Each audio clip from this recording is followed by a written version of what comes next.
This is the true story. So put your headphone, keep the mobile away from you, close your eyes, listen the story carefully and imagine. The story you're about to hear comes from a subscriber named Mason, who emailed us from Chicago. This supernatural incident happened to him about 2 years ago. Let me start from the beginning. Mason wasn't originally from Chicago. His family was from Washington, D.C., but they moved to Chicago for his father's job and eventually settled there permanently. They lived in a neighborhood near Lake Michigan. Mason grew up there, went to school there, and spent his entire childhood in Chicago. There were 4 people in Mason's family: his father, his mother, Mason, and his older sister. She was about 5 years older than him. After finishing college, the family began looking for a suitable husband for her. They looked among people they knew in Chicago, but nothing worked out. Eventually, they found a young man from Washington, D.C. Mason's sister really liked him, and he liked her too. Both families got along well, and they had a beautiful wedding. Afterward, Mason's sister moved to Washington, D.C. because her husband lived and worked there. About a year or 2 passed, and Mason's sister became pregnant. Everyone was overjoyed. Her in-laws called and offered to have her stay with them during the pregnancy so they could take care of her. But her husband was very caring and refused. "No, this is my wife's first pregnancy. I'll take care of everything myself. You don't need to worry," he said. He took excellent care of her throughout the pregnancy. Eventually, they welcomed a beautiful baby girl. When the baby was born, Mason's parents traveled to Washington, D.C. to be with them. Mason couldn't go because he was in college and right in the middle of his first-year semester exams. He decided to finish his exams first and visit afterward. The moment his last exam was over, he booked a flight from Chicago to Washington, D.C. He was incredibly excited. He had become an uncle. Mason headed to the airport, went through security, checked in, and boarded the plane. The flight was completely full. He looked around to see who was sitting beside him. An elderly couple occupied the seats next to him. It was a 3-seat row on a large aircraft, and the flight to D.C. would take about 2.5 hours. The elderly husband and wife sat together, with Mason beside them. The plane took off. The couple looked strange. They appeared to be in their 60s. Mason sat by the window, looking outside. He glanced at them and gave them a polite smile. They smiled back. Then Mason turned toward the window again and watched the clouds for about 10 minutes. When he looked back, he got a huge shock. Both of them were staring directly at him. They weren't just glancing at him. They were staring intensely. Mason wondered why they were looking at him like that. Then he noticed something else. A terrible smell had filled the area around them. The elderly woman had a bag resting on her lap. It looked extremely dirty, and Mason couldn't tell what was inside, but the awful stench was clearly coming from it. Mason didn't know how to mention it without offending them, so he pulled out a handkerchief and wrapped it around his nose and mouth, trying to block the smell. He sat quietly, pretending to focus on the view outside. Half an hour passed. Mason turned toward the couple again. They were still staring at him. Both of them sat there without blinking, constantly watching him. Now Mason was genuinely frightened. Why were they staring at him like this? Something about it felt deeply wrong. He decided not to look at them anymore. He glanced around the cabin and noticed 2 empty seats in the last row at the back. He thought about moving, but then worried that the couple might think he was being rude. It's only been half an hour. I've got another 2 hours to go. I'll just lie back and sleep, he thought. He leaned against the window and closed his eyes. As he slept, Mason had a dream. In the dream, he entered his sister's house, excited to hold and play with his new niece. But the moment he stepped inside, he saw blood everywhere. What is this? Why is there blood everywhere? Terrified, he slowly walked through the house, calling for his father, his mother, his sister, and his brother-in-law. No one answered. The house was completely silent, yet blood covered everything. Then the same terrible stench from the elderly couple's bag began filling the house. Mason recognized it immediately. He walked from room to room, searching for his family, but couldn't find anyone. Finally, he entered the kitchen. What he saw there was horrifying. His sister, his brother-in-law, his mother, his father, and the newborn baby were all lying on the floor. A small boy, about 6 or 7 years old, stood beside them holding a knife. The boy looked extremely strange, as though he hadn't bathed in years. Deep dark circles surrounded his eyes, and there was something terrifying about his appearance. The boy looked directly at Mason. Mason stared back. Then, Without warning, the boy charged toward him with the knife raised. Mason jolted awake. He gasped for breath, relieved.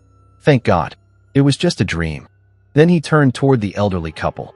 They were staring at him again. But this time, they were smiling. Mason became angry. He had just experienced a terrible nightmare, and now these two strangers were sitting beside him, smiling as if they knew something. He tried to control his anger, took several deep breaths, and drank some water. Then the old man spoke. Son, you just had a dream, didn't you? Mason looked at him, but said nothing. The old man continued. In your dream, you saw a little boy, didn't you? Mason froze. What? How do you know about the little boy in my dream? The old man looked at him and said, That little boy is our son. We need to talk to him. You have to help us talk to him. Mason felt more fear than anger. Think about it. You're sitting next to two complete strangers on a plane. You have a dream while sleeping, and when you wake up, they tell you exactly what happened in that dream. It was terrifying. Mason began arguing with the couple. A flight attendant soon came over. Sir, what's wrong? Is there a problem? Mason didn't tell her everything. He simply said, I can't sit here anymore. These people are bothering me. That bag they're carrying smells terrible, and I'm feeling suffocated. If there's another seat available, could you please move me? The flight attendant told him there were 2 seats in the last row. Thank God, Mason thought. He moved to the back of the plane and sat down. But the elderly couple turned around in their seats and continued staring at him. They never stopped watching him. Mason became even more frightened. They had somehow known what was in his dream, and now they were still watching him from across the cabin. He decided not to look in their direction again. He closed his eyes and tried to sleep. Exactly 2.5 hours after takeoff, the plane landed. Mason quickly got off, but the elderly couple followed him, still watching him. Since they were older, they couldn't move as quickly as he could. Mason decided to get away from them. He hurried through the airport, rushed outside, and jumped into a taxi. He gave the driver his sister's address and headed straight there. Mason was already frightened because he had never seen his sister's new house before. The family had recently moved, and he had never visited the new place. But when the taxi arrived, Mason received another massive shock. The house looked exactly like the house from his dream. The entrance was the same. He slowly walked inside. The furniture and everything else in the house were arranged exactly as they had been in his nightmare. Mason had never been there before. He had never seen any of those rooms or pieces of furniture. Yet somehow, in his dream, he had seen everything exactly as it was. Fear gripped him. Then he called out for his sister and mother. Suddenly, his parents came running toward him and hugged him. Mason breathed a huge sigh of relief. Thank God, he thought. The house from my dream is the same, but my mom, dad, sister, brother-in-law, and the baby are all fine. He finally felt happy again. He went inside, congratulated his sister and brother-in-law, and then looked at the baby. Another massive shock hit him. Mason had never seen a photograph of the baby. His family hadn't sent him one, so he had no idea what his niece looked like. But when he saw her face, his blood ran cold. She had exactly the same face he had seen in his dream. The exact same baby. Mason felt dizzy. His mind raced. What's happening? How did I see things in my dream that I'd never seen before? And why are they all exactly the same? He was completely shaken. He tried to act normal and held the baby, playing with her while his mind remained filled with fear. Eventually, he said, I'm really tired. I'm going to lie down for a little while. He lay down and closed his eyes. Almost immediately, the same dream returned. The same little boy appeared. This time, the boy spoke directly to him. I need to talk to my parents. I need to talk to my parents. Only you can make me talk to them. Will you help me or not? If you don't, I'll kill your entire family. Mason suddenly woke up. His heart was pounding. He couldn't tell his family. They were all so happy, celebrating the new baby. If he told them what he had been experiencing, he knew it would destroy that happiness. I need to forget about this. I need to get out of the house for a while, he thought. He told his mother, Mom, some of my friends are in the area. There's a tourist spot nearby. I'll go see them and come back. You just got here, and you told me you were tired. Now you're leaving again? His mother asked. No, Mom. I'll go and come back tonight. I'll feel better, Mason insisted. He booked a taxi and left. After about 10 or 15 minutes, something strange happened. Mason suddenly felt as though he wasn't alone in the taxi. It felt like someone else was sitting right beside him, even though only the driver was visible. He became terrified. He tried to keep his attention focused outside the vehicle. I need to keep looking outside. I shouldn't focus on what's inside the car, he told himself. Then it happened. That same terrible stench filled the taxi. It was exactly the smell that had come from the elderly couple's bag on the plane. The moment Mason smelled it, his hands and feet began trembling. His head started spinning. He became dizzy and felt himself losing consciousness. As he passed out, he saw another vision. The same little boy appeared. Only you can help me talk to my parents. Will you help me or not? If you don't, I'll kill your entire family. This time, the boy's face looked even more horrifying. It no longer looked like an ordinary child. He looked almost alien, like a monster. Mason jolted awake in terror. Turn around, he immediately told the driver. Take me back home. I need to go home right now. The driver made a U-turn and drove him back to the house. As soon as Mason arrived, he ran to his parents and hugged them, crying. What happened? What's wrong? They asked. That was when Mason finally told them everything.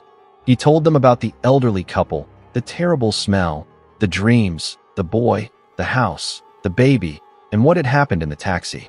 His parents were shocked and frightened, but they understood one thing clearly. There had to be some connection between the elderly couple, that terrible smell, and Mason. They needed to break that connection.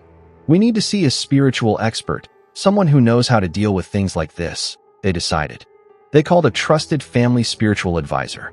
He had a friend who specialized in dealing with spirit possessions and black magic, including removing curses and dark spells. They explained everything that had happened. The man immediately told them, I need to come to the house right now. This family is in great danger. He arrived quickly. The moment he stepped inside the house, he said, An evil spirit is trying to enter this house, but it can't get inside because of your prayers and devotion. Your faith is protecting you. However, the spirit has found another way to reach someone in your family. If it succeeds, no one in this family will survive. Everyone became terrified. Mason approached the spiritual expert. I'm really scared. I've been having these dreams, he said. Don't be afraid, son. Sit down, the man replied calmly. He brought out a raw chicken and lit several candles. He held Mason's hand and began chanting mantras while performing a ritual around an altar he had prepared. Then he suddenly stopped. A very powerful black magic spell has been cast on you, he said. The elderly couple on the plane did this to you. They want to communicate with their son, and they needed a living person to act as a medium. There had to be a connection between their son and someone living. They were searching for someone born under the same astrological sign, the same star, and at the same time as their son. Only someone with that exact match would work. They had been searching for a long time. When they saw you, they realized you were the person they needed. They thought about their son while you were sleeping. When you fell asleep on the plane, they put oil on your head. That oil was the key ingredient in the spell. That's why you began having those dreams. And when you told them what you had seen in your dream, they took some of your hair. They've been using your hair in their rituals to strengthen the connection. Mason was horrified. How do I get out of this? What do I do? Don't worry, the expert said. I'll take care of it. He performed more rituals. Then he took the raw chicken he had brought, removed some hair from Mason's head, and placed the hair inside the chicken. He poured kerosene over it and set it on fire. The chicken burned completely, turning to ash. The spiritual expert handed the ashes to Mason. Take this to the bathroom. Put it in the toilet, flush it, and come back without looking behind you. You'll be fine. You won't have any more problems. Mason didn't understand what kind of treatment this was, but he followed the instructions. He took the ashes into the bathroom, put them in the toilet, flushed, and walked back without looking behind him. The moment he stepped out, Mason felt an incredible sense of relief. Until that moment, he had felt as though he were carrying an extra 10 or 15 pounds of weight on his body. But after flushing the ashes, that weight was suddenly gone. His mind felt lighter. He felt free. He looked at his family and felt genuinely happy. Is everything okay now? Is it fixed? Mason asked the spiritual expert. Yes, there won't be any more problems, the man said. But be careful for the next week. Don't let your son go anywhere outside for 1 week. If he goes outside, the spirit might try to contact him again. After 1 week, It won't be able to reach him anymore. Mason followed the advice and stayed inside the house for an entire week. Only after the week had passed did he go outside again. After that, he never experienced another supernatural incident. What a terrifying story, right? At a time that should have been filled with happiness, visiting family, and celebrating the arrival of a new baby, Mason found himself trapped in a nightmare. And if he hadn't finally told his parents what was happening, something terrible could have happened to the entire family.